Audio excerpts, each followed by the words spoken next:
Fala pessoal, tudo bem com vocês? Nesse vídeo eu vou falar sobre a importância de tratar toda a parte do sistema digestório, tá? Do trato gastrointestinal em casos de ansiedade, insônia crônica, depressão, né? Síndromes metabólicas que levam a transtornos emocionais, transtornos comportamentais. Na maior parte das vezes, que está interligado com a fadiga adrenal, né? Que é a disfunção do eixo HPA.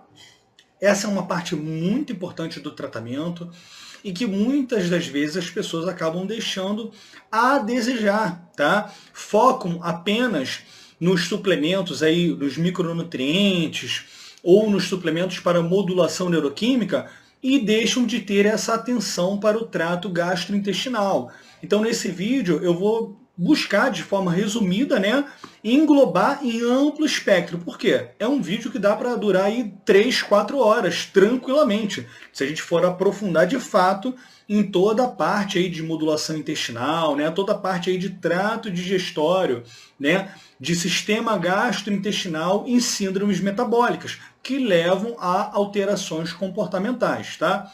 Então, pessoal, vamos lá. Quando a pessoa, vamos desde o começo aqui, tá? Quando a pessoa ela começa a entrar em desequilíbrio comportamental, ou seja, ela começa a ter alterações no cotidiano dela que traz dificuldade, né, para que ela haja de forma normal, começa a ficar fadigada em excesso, né? Começa a sofrer de insônia, né?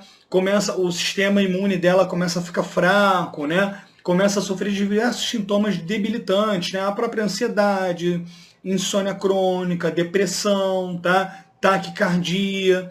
Então, quando a pessoa começa a sentir que há uma cronicidade dos sintomas e uma intensidade suficiente para alterar o bem-estar dela de forma rotineira, é porque já há uma síndrome metabólica em curso, tá?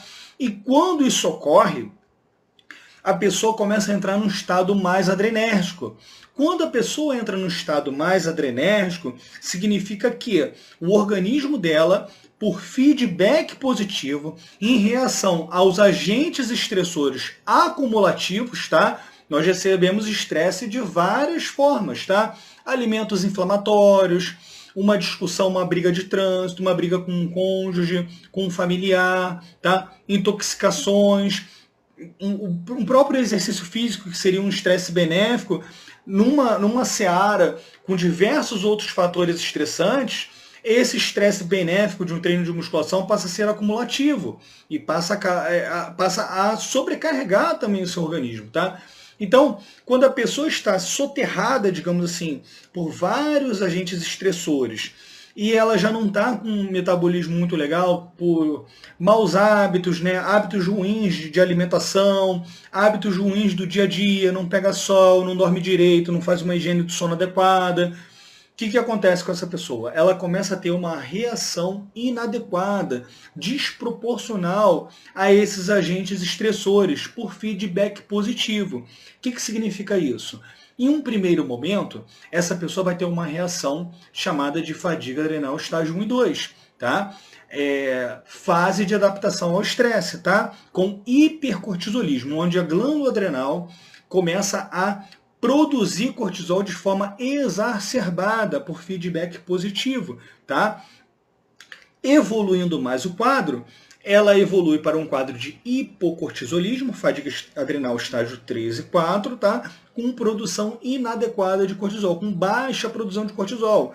Essa baixa produção de cortisol, ela acaba, por reação compensatória, sendo substituída por impulsionamento de noradrenalina e adrenalina.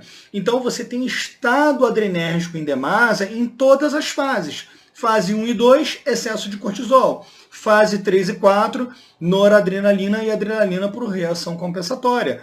Então, esse estímulo adrenérgico desses quadros iniciam um processo de hipocloridria, que é baixa produção de ácido clorídrico no estômago. Tá? Se você tem hipocloridria, você não vai conseguir digerir os alimentos de forma adequada, não vai conseguir degradar os alimentos e não vai conseguir absorver de forma adequada. Vou usar uma analogia aqui com vocês. Você está na selva, tá? Você está ali na selva, você acabou de fazer uma refeição e apareceu um leão na tua frente, apareceu uma onça, para ficar mais... Você está perdido na Amazônia, fez uma refeição e apareceu uma onça na tua frente ameaçando te atacar. Você acabou de estar de estômago forrado. Está iniciando o processo de digestão. O teu corpo imediatamente vai entrar aqui, naquele estado de luta ou fuga, né? Vai liberar adrenalina, vai liberar cortisol e vai começar a mandar fluidos, oxigênio, né? Nutrientes para os músculos, né? Vai te deixar com capacidade de reação mais rápida. Pergunto a vocês, o seu organismo vai se preocupar nesse momento em digerir o alimento ou mandar todos os sinais vitais para os órgãos, tecidos e músculos?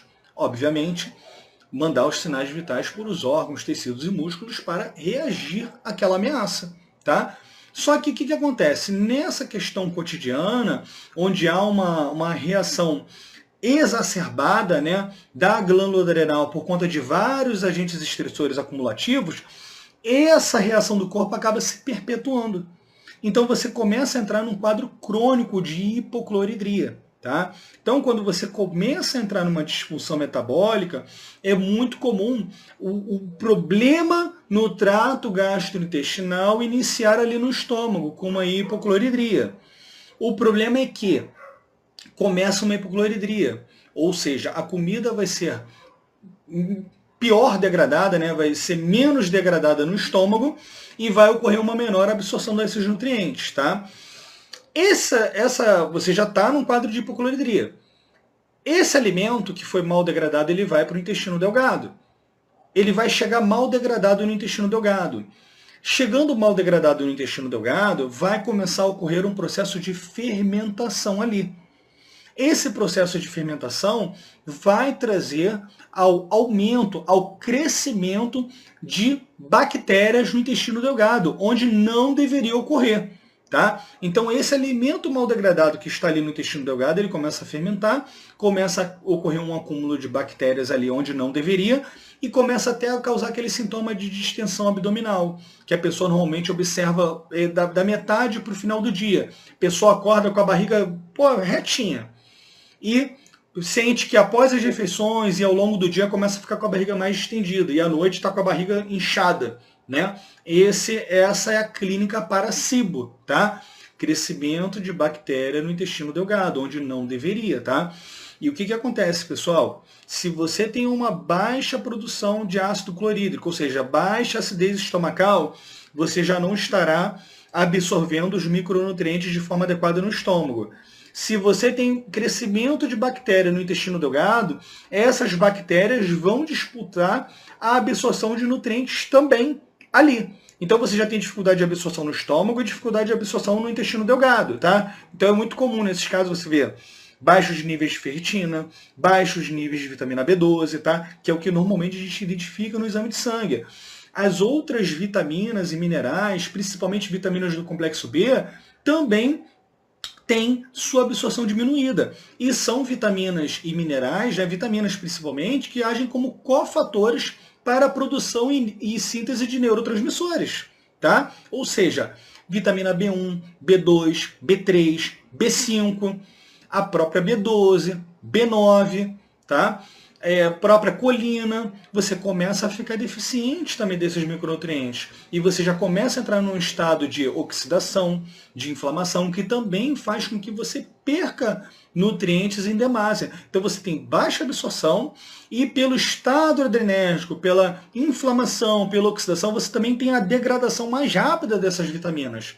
Então você começa a entrar numa bola de neve, de fato, uma síndrome metabólica que leva à alteração comportamental em amplo espectro. Tá? Então vamos lá, gente. Recapitulando aqui, o alimento foi mal degradado no estômago, ele chegou mal degradado no intestino delgado, começou a criar fermentação ali e o crescimento de bactérias, trazendo uma clínica para SIBO, e esse alimento vai chegar no intestino grosso, esse alimento vai chegar no intestino grosso, também mal degradado. Chegando no intestino grosso mal degradado, o que vai ocorrer com esse alimento? Primeiro, Como ele chegou mal degradado, o bolo fecal leva mais tempo para ser formado nesse alimento, tá? E o que ocorre ali no teu intestino grosso? O que o teu organismo faz? Olha, o alimento chegou aqui mal degradado, então eu preciso degradá-lo aqui.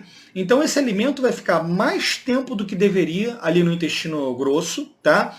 Vai começar a inflamar as paredes do intestino grosso, tá?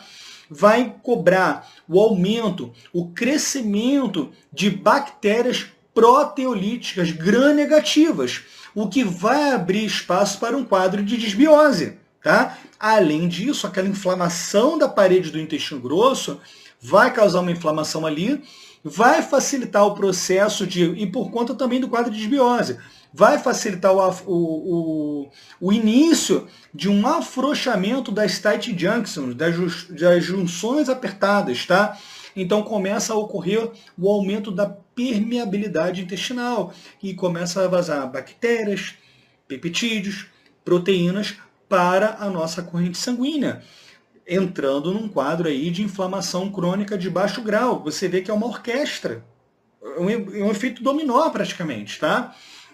E essa permeabilidade intestinal, ela também vai alterar o eixo intestino-cérebro, abrindo espaço para neuroinflamação, por aumento da permeabilidade da barreira hematoencefálica. Então, o que não deveria chegar no cérebro de patógenos ou de compostos inadequados passa a chegar e começa a alterar também questão comportamental, começa a aumentar em demasia os níveis de glutamato, então você começa a entrar no estado de excitotoxicidade glutamatérgica e começa realmente a ter vários efeitos deletérios e você vai entrando num processo de bola de neve. Então, gente, assim, em primeiro, e é muito comum, pessoal, as pessoas, por conta da hipocloridria, terem sintomas como azia, pós-refeição, tá? Sente que a comida não é digerida de forma adequada, a sensação de que o bolo alimentar está ali por muito tempo no estômago, como eu já falei, azia, tá? Sintomas do SIBO, a barriga muito distendida, principalmente ao longo do dia, como eu já falei anteriormente. A parte da desbiose, a alteração do funcionamento intestinal, aí você acaba entrando num quadro geralmente de constipação. Ou pode entrar numa síndrome do intestino irritável, onde você fica variando ali entre quadros de constipação, diarreia. Diarreia ocorre mais quando o estímulo adrenérgico é tão grande que acaba até causando aí sintomas de diarreia. Mas o mais comum é um quadro de constipação. Então, gente, num primeiro momento de tratamento, além de tratar toda a base, ajustar a dieta, hábitos saudáveis terapêuticos, gestão otimizada do estresse, a parte toda de suplementação e modulação hormonal caso necessário, que são aqueles 5 pilares que eu sempre falo nos vídeos, a primeira parte do tratamento é já endereçar essa questão do trato gastrointestinal, tá? Existe um testezinho caseiro para identificar se tem hipocloridria ou não, mas independentemente do resultado, eu acho muito interessante nos primeiros 60 dias fazer um trabalhinho legal aí com umas enzimas digestivas e uma betaína HCl para já otimizar a degradação e absorção dos nutrientes no teu estômago, já começa a resolver ali, tá? Já começa a tratar um possível quadro de hipocloridria ou já um quadro de hipocloridria, pelo menos nos primeiros 60 dias. Porque se a pessoa chega com desequilíbrio comportamental, com alteração comportamental, invariavelmente ela estará adrenérgica. É praticamente certo.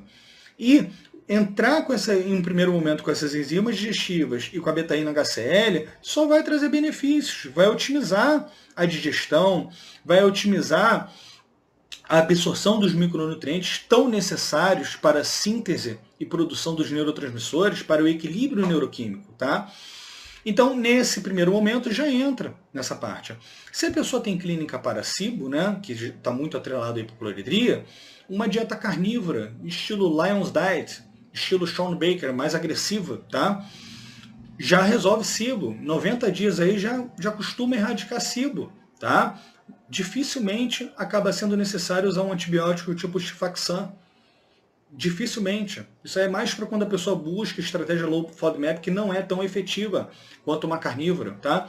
Quadro de disbiose, aí entra todo um aprofundamento aí de modulação intestinal, você tem diversos suplementos alimentares que você pode utilizar, você tem aí Ganoderma lucidum, você tem a própria cúrcuma sem o uso da piperina para ser mais aproveitada pela parede intestinal, você tem glutamina para fechar, auxiliar na diminuição da permeabilidade intestinal, você tem aí para tratar constipação, você pode auxiliar aí com inulina, goma cássia, o próprio psyllium, né? Tem muita coisa para trabalhar na parte de intestino, tá, pessoal? Então, a questão é essa, tá? Ajustar num primeiro momento o trato gastrointestinal. Muito mais eficaz você iniciar um tratamento desse, endereçando toda essa parte gastrointestinal, tá? Para otimizar o uso dos micronutrientes, otimizar a digestão, para você ter ali os cofatores necessários, os building blocks, né? Os blocos de construção necessários, tá? Para que você tenha um equilíbrio neuroquímico adequado, tá? Então, gente, num primeiro momento, é ajustar toda essa base, tá? Eu vejo alguns casos, assim, as pessoas já iniciam com vários moduladores neuroquímicos, com vários micronutrientes, vários moduladores mitocondriais, de inflamação, de oxidação. Legal, funciona muito bem. Só que o básico, muitas vezes, ali não está sendo feito. E é o que eu falo para vocês. Tem aqueles 5 pilares que eu falo com vocês, que é, em ordem de importância, reprogramação alimentar, hábitos saudáveis terapêuticos, gestão otimizada do estresse. Nesses 3 aqui já está toda a parte de modulação epigenética. Depois vem a suplementação e a modulação hormonal, caso necessário. Então, para você englobar principalmente a dieta ali, que é a base principal, você tem que otimizar o seu trato gastrointestinal, tá bom?